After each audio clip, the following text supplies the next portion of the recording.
Hi everybody, it's your boy Tejapit, and now we're gonna be reacting to a video called "The Cold War" by Oversimplified Part One. Now, the Cold War has been one of my, you know, my favorite history topics, both in U.S. and Russian history, because about how the two superpowers influencing one another, in small countries.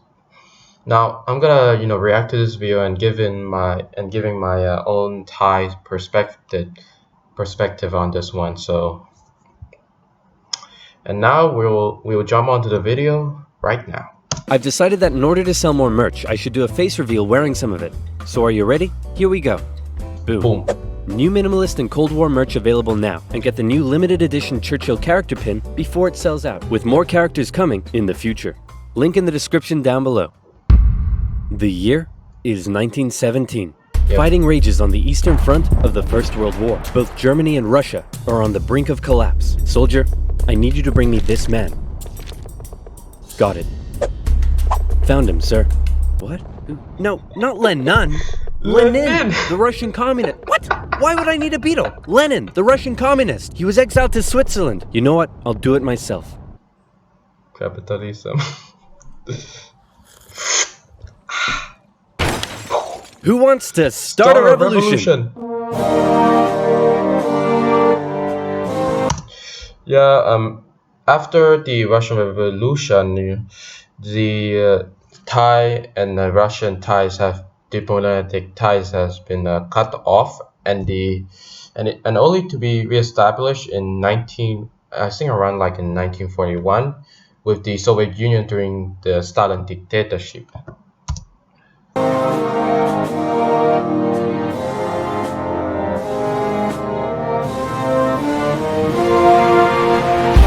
Cold War. The Germans put Lenin on a train and sent him all the way back to Russia, hoping he and his mates would create an internal crisis. And create an internal crisis they did. The government was overthrown, and Lenin was in charge. Yep. He immediately pulled out of the First World War, made the country communist, Yep. started a 3-year-long civil war, got shot, broke the economy, caused a famine, and then he died. On his deathbed he said, "Hey man, tell whoever's in charge of giving people jobs not to let that jerk Stalin become the next leader." By the way, who did I put in charge of giving people jobs? That would be Stalin, sir. Stalin was a rising force in the Communist Party. He still had some opponents, but conveniently, all of them were arrested or disappeared. Yep, so that was lucky. And so Stalin took over. He implemented his 5-year plans, which transformed the country from an agriculture-based economy to an industrial one.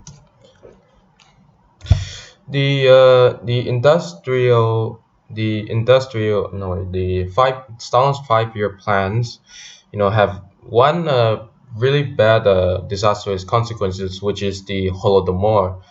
Stalin steal all the food, the grains from the Ukraine, the peasants in the Ukraine, southern Russia, Kazakhstan, steal them to feed the workers in the factories for the mass industrialization, and people suffering in those famine had to eat cats and dogs in order to survive.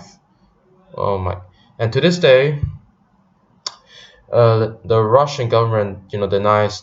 I think they denied the famine, and as a genocide at least. And like Lenin before him, he reigned with terror. Yeah. Anyone who dared criticize or oppose him would either be killed or left to rot in the horrendous Soviet work camps. Yeah, one of those people who have locked up in the Soviet gulags was Alexander Isayevich Solzhenitsyn. He wrote really great book, and I think I have one of his books. Where is it though? Nope. I do have his books. One is the Gulag Archipelago, and two is the One Day in the Life of Ivan Denisovich. Both of those books reflect on how Solzhenitsyn witnesses and survival when he was locked up in a gulag for criticizing Stalin in a private letter to a friend of his. It's a really great. Those two books are really great, and I suggest you read them. They're really great. Paris. Then a short man with a silly mustache Hitler. tried to take over the world, punched the Russians all the way to Moscow, and then the Russians, with some help from their faithful ally, the Winter, punched them all the way back to Berlin. At this point, being allies, America, the UK, and the Soviet Union were good chums. They held a couple of conferences near the end of the war to decide what would happen next. Hey Stalin, after all your trials and tribulation, you must be pretty happy to be standing here in Berlin. Tsar Alexander made it all the way to Paris. Eh? What the hell is... But Stalin way to Paris. Sorry. Just an error. Hey, just give me a second. Hey man, I think something's up with Stalin. I know, right? What should we do? Shall I tell him about the bomb? Yeah, tell him about the bomb. That will scare him. So, we got this crazy new big A-bomb that can destroy an entire city in one go. Yes, my spies told me already. Oh wait, I meant to act surprised. Wow, that's amazing. He already knew. How? Am I sure I want to send nuclear secrets via unsecure public coffee shop Wi-Fi? Am I ever? Dude, use a VPN. And speaking of VPNs, if, like me, you take internet safety seriously, then you need NordVPN. NordVPN hides your online activities from outside intruders, preventing anyone from stealing your personal data and stopping your service providers selling your data to advertisers. With over 5,000 servers in 62 countries, it allows you to surf the net anonymously and securely. And it's simple to use. With just a click of a button, you can connect to a server halfway across the world, even allowing you to access streaming services from that specific territory. Say, for example, you wanted to watch a certain oversimplified video that for some reason has been blocked in your country. With NordVPN, you can. It works seamlessly across PC, mobile, and tablet. Go to nordvpn.com/oversimplified to get an amazing 75% off. That's just $2.99 per month, with an additional month free for a limited time. So again, that's nordvpn.com/oversimplified, also in the description box down below. Now where were we? Oh yeah. Does the A stand for atomic or ass? Then America dropped their big A-bomb on Japan, and World War II officially came to an end. Hooray, we won! Okay, so now it's time to establish the New World Order. Stalin, you're in charge of Eastern Europe. Now, we want you to let them all hold elections. Oh yes, of course, elections. And these elections will be free and fair, right? Oh yes, certainly, free and fair. Definitely free and fair. Communist, communist, communist, communist, communist, communist. If that's not free and fair, I don't know what is. Throughout Eastern Europe, Soviet puppet governments were established as a buffer zone between the USSR and the West, with Churchill proclaiming an Iron Curtain had descended across the continent. The relationship between the old allies was deteriorating fast. Over the next few years, the British intervened in the Greek Civil War to prevent a communist takeover. In Turkey, the Russians began demanding more control of Turkey's sea access routes, which prompted the US to send their largest battleship to Turkey for a friendly visit. After World War II, Iran was now occupied by both the Soviets and the British, with an agreement to both pull out once the war was over. The British pulled out. Stalin was like, you know what? I think I might stick around. All in favor of kicking Russia out of Iran?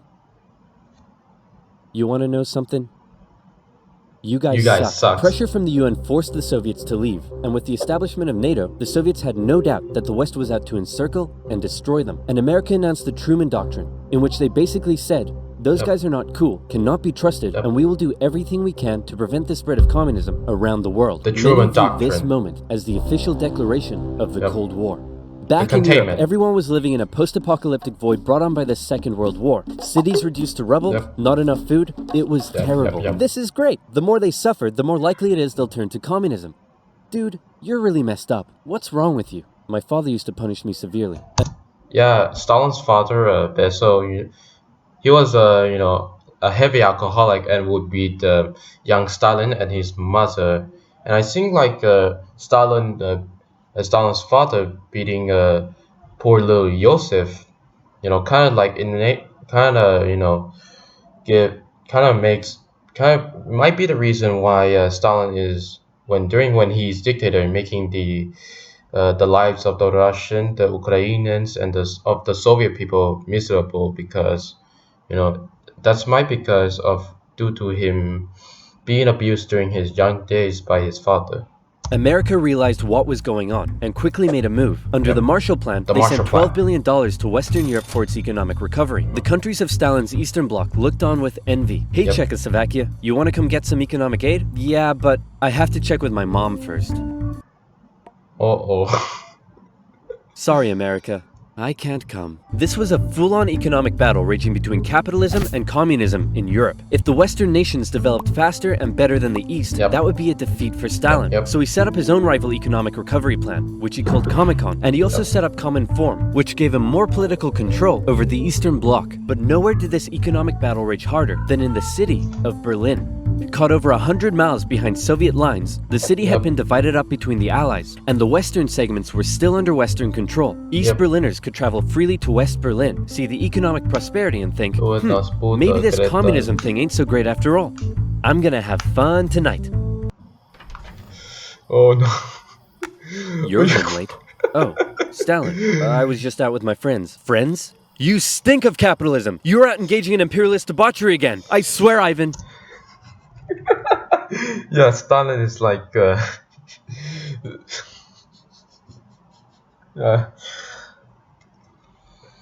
Stalin is like the cranky wife, I can't keep doing this. Stalin wanted the West out, so he said, hey, guess what? I'm blockading all of your supply routes to West Berlin. What are you gonna do about it?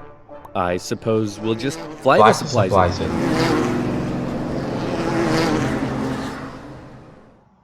Alright, Truman, you win this round. The Berlin airlift was an incredible undertaking and a major success for the Western Allies, and Stalin ended his blockade of West Berlin. His aggressive actions worried the West, but not as much as this did. The Soviet Union had developed their very own atomic bomb. The USA no longer had a nuclear monopoly. The world now knew that if a major war broke out between the two superpowers, it would be more destructive than anyone could imagine. So it was comforting when Stalin came out and said that war between the Soviet Union and the West was unlikely. Oh, wait, inevitable. He said it was inevitable. Hey, you know who I haven't checked in on in a while? My good friend China. China. Whoa, what happened to you? What happened to them was a full-blown civil war that had been going on since 1927. The People's Liberation Army, under the leadership of Mao Zedong, successfully defeated the Republic of China, who fled to Taiwan. The now communist China and the Soviet Union signed a mutual defense treaty. This was terrible news for the West. But wait, there's more. After the Second World War, Korea was divided along the 38th parallel. In the north, the Soviets set up a communist regime. In the south, America set up an anti-communist regime. Both were led by very sweet-looking old men, but don't let that deceive you. They were both ruthless dictators, and both dreamed of reuniting Korea under their own. Now this picture of Kim Il-sung is very inaccurate because this is the picture of Kim Il-sung when he died in 1994. And there is actually a younger picture of him, during the time of the Korean War. Own regime. Now that he had the bomb, Stalin was feeling a little more cocky, and he finally gave Kim permission to attack. Go for it, the Kimmy. North launched a surprise invasion of the South on June 25th, 1950. With Soviet aid, the North Koreans steamrolled through, taking Seoul in just 3 days and replacing one ruthless dictator with another. The UN were freaking out and quickly created an emergency force made up of troops from 16 countries to defend the South. The West still held Busan and made landings at Incheon near Seoul. They pushed the North Koreans out of Seoul, replacing the ruthless dictator that had replaced the first ruthless dictator with the same ruthless dictator that had previously been replaced by the new ruthless dictator. And the West then continued all the way up the Korean peninsula. At this I mean, like the Thai troops, first arrived in Busan and then began to fight the North Koreans and then pushed them along with the UN troops, and then back there, the Battle of Pyongyang, the Thai troops had actually, been at the Battle of Pyongyang. I think they were part of the Thai detachment were part of the first cavalry division of the United States Army. I'm proud to have my countrymen fighting for freedom for South Korea in Korea. At this point, China was getting worried that the UN may just keep going. The US had sent this guy to lead the operation. After winning the Pacific theater of World War II, General Douglas MacArthur's head was big, and his balls were bigger. He reassured President Truman that there was absolutely no way at all that the Chinese would ever get involved. Meanwhile, 500,000 Chinese troops were crossing into Korea. Nuke 'em. No. Nuke 'em. No! Oh, come on! You're fired. The US considered the nuclear option, but now that the Soviets also had the bomb, they didn't want to risk all-out global destruction. The communists pushed the West right back almost to the exact same spot. Now, towards the end of the Korean War, there was actually the Battle of Pork Chop Hill, which took place right around here. And then that's when the Thai troops, entrenched somewhere in the Pork Chop Hill, the strategic Pork Chop Hill, and it was attacked by the Chinese. The Chinese, launches effort after effort, human wave after human wave to capture the hill held by the Thai soldiers, but the Thai soldiers held their own and eventually humiliated the Chinese and raised the Thai flag on top of the hill. And that's how, a U.S. general gave the Thai soldiers the nickname Little Tigers. I'm proud as a Thai dude myself. They had all started from, and they ended up in a stalemate where they remained until both sides finally agreed to work towards a peace settlement in 2018. Back in America, Americans decided they wanted a Moon new Jae-in's president gay? who would be tough on communism, so they elected famed World War II general Eisenhower, who was really hard to draw. Oh, It's 1953. Hey Stalin, how you doing? Oh, he's dead. He had a cerebral hemorrhage and his reign of terror kinda came back to bite him in the ass because he had Yes, imprisoned yes. all of his best doctors and those that were left were too terrified to treat him. yep, The new leader, Nikita Khrushchev, called a Khrushchev. meeting and said, "Hey guys, you know how Stalin was imprisoning and murdering us all for doing basically nothing? Yeah, he was kind of a jerk."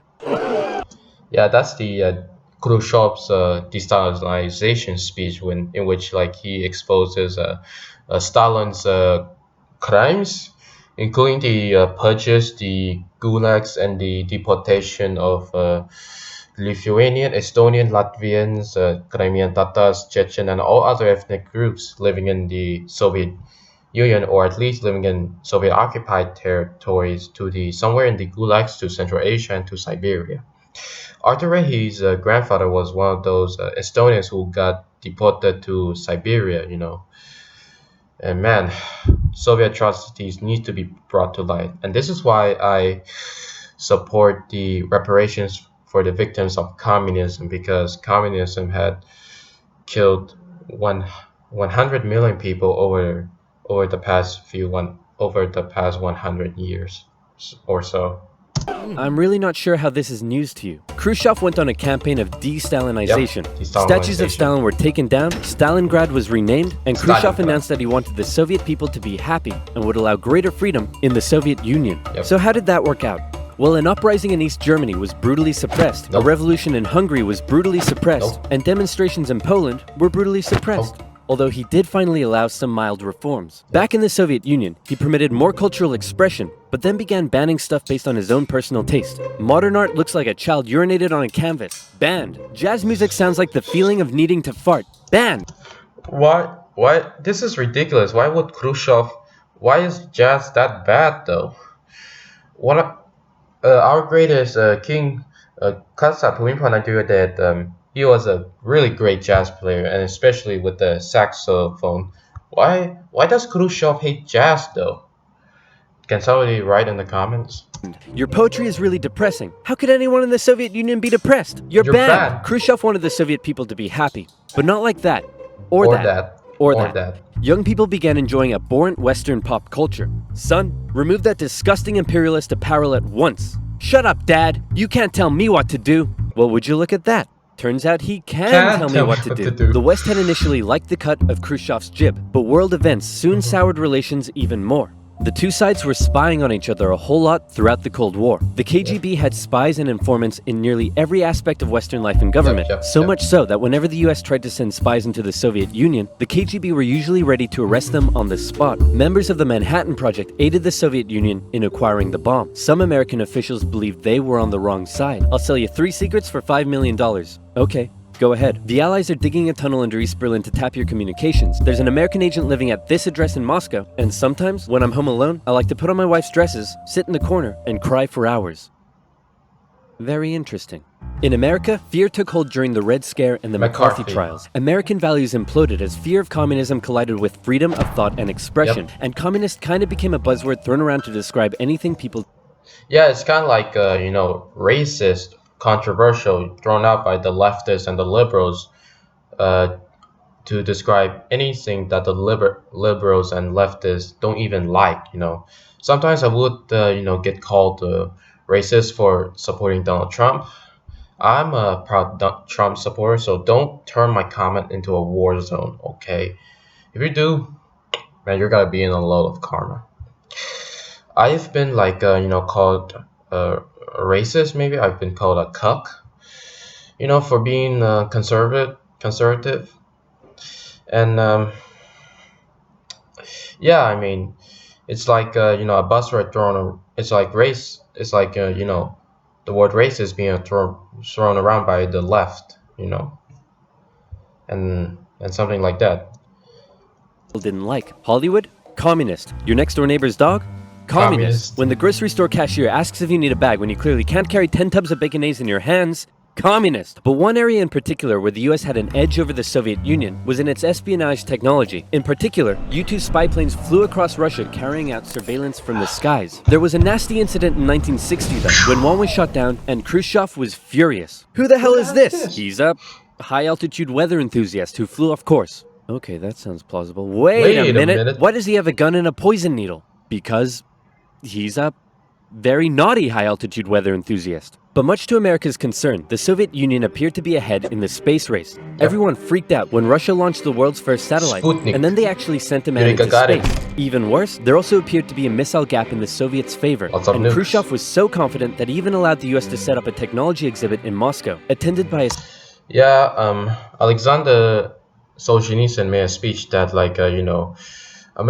during the American National Exhibition in Moscow in 1959, the the Western businessmen, showed technology advances, by U.S. companies and all that.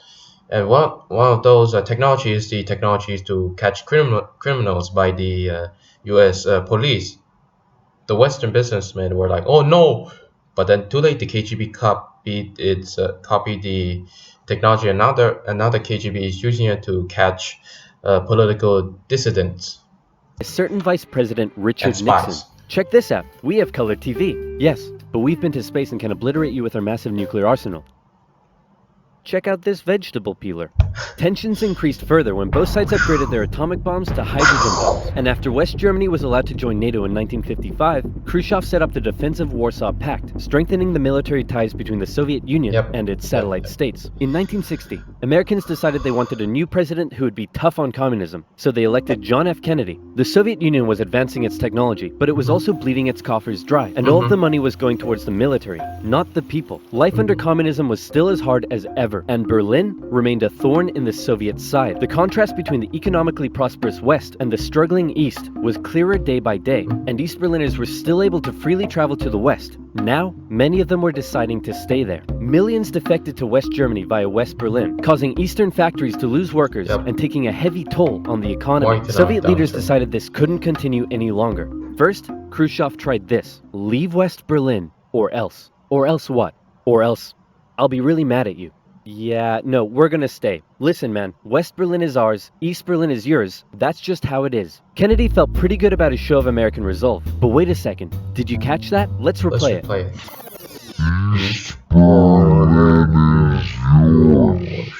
Uh-oh, Kennedy just told Khrushchev that the USA wouldn't interfere in what the Soviets did with their section of Berlin, so Khrushchev came up with a new idea. We're gonna build a wall, and it's gonna be a big, beautiful wall, and it's gonna keep out all the Mexicans. No, sir, that's wrong. It's gonna keep in these Berliners. Oh, sorry, it's gonna keep in all the Mexicans. It's a really great Trump reference. On August 13th, 1961, Berliners woke up to find their city divided into... Yeah, I mean, the Berliners, were absolutely not informed of the wall being put up, and the wall was put up overnight. They did not inform about that, and anybody who even gets near to the line, the wall line, are even shot, Two, with barbed wire and guards blocking the border between East and West. Over time, a wall was constructed throughout the city. Families were torn apart. Thousands would risk their lives escaping over the wall, and hundreds would die trying. To the despair of Berliners, the West were unable to do anything about it, but the wall did put on full display the failure of the communist system. As Kennedy said, democracy is not perfect, but we have never had to put a wall up to keep our people in.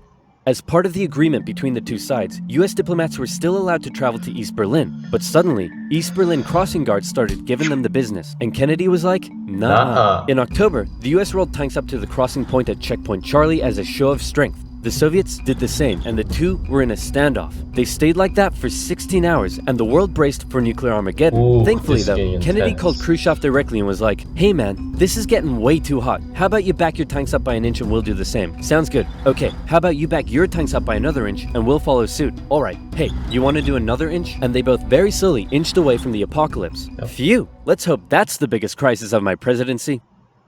It wasn't. Yep. Yeah. I mean, thank you for all watching this video with me, and it was interesting to learn about the Cold War from my own Thai perspective. And the Cold War is when Thailand was going through periods of military dictatorships and of democracies, military dictatorships and democracies, being switched around in my country, Thailand. And I'm gonna soon react to part two, and stay safe. And I want you guys to stay safe and and have a good luck. Bye bye.